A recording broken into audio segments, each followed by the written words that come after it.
I'm glad that he talked about when your parents find condoms in your room. So one time my dad found what he thought were my condoms, but I had bad acne as a kid.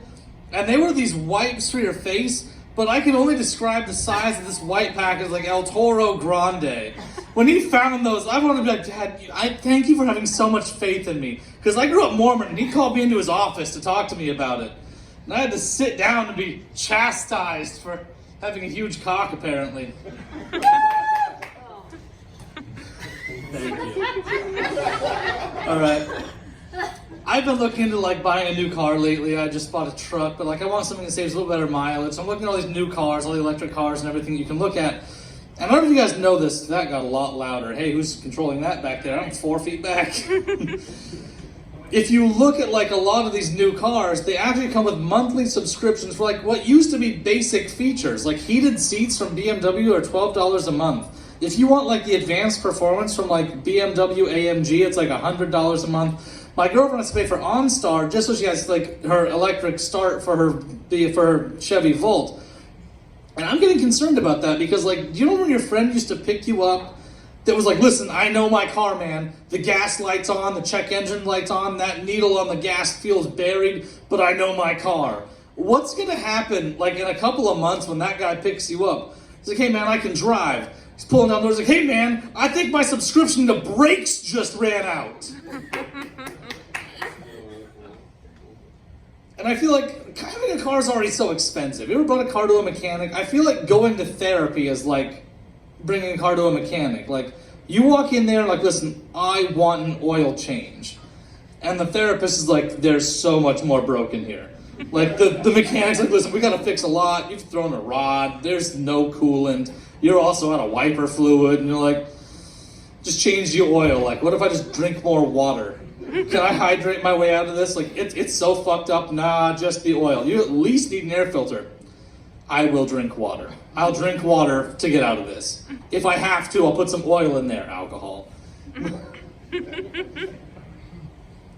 But like, I feel like really the best thing you can possibly do for like your mental health is probably getting physically in shape. Like, you feel better.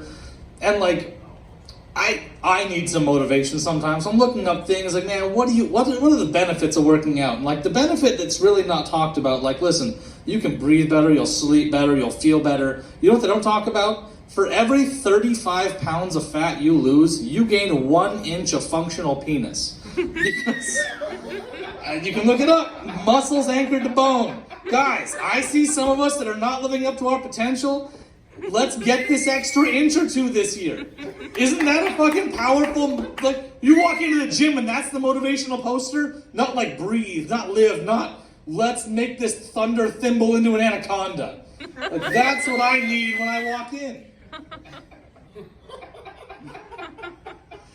Thank you. That's, man, I didn't think COVID had killed so many of us, but here we are, the lucky 99.98 that survived, and glad you guys are still coming out not wearing a mask.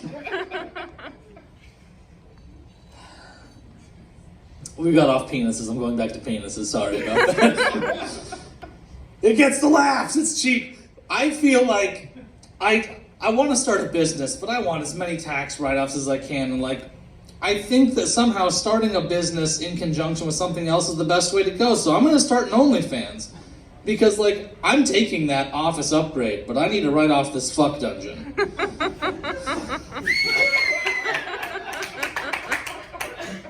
I feel cheap for that one. My girlfriend was innocent before she met me. She hadn't been corrupted in the ways of douchebag men like me. And, like, when we were dating really early on, if I got to talk to her, like, hey, babe, like, you know about, like, the birds and the bees, right? And she's like, yeah, well, like, the bees are all dying because they're not pollinating enough, and, like, the birds don't know like where to even fly to anymore. They're fucking up all their migration. And man, it's really hard to fuck a girl that really believes in climate change.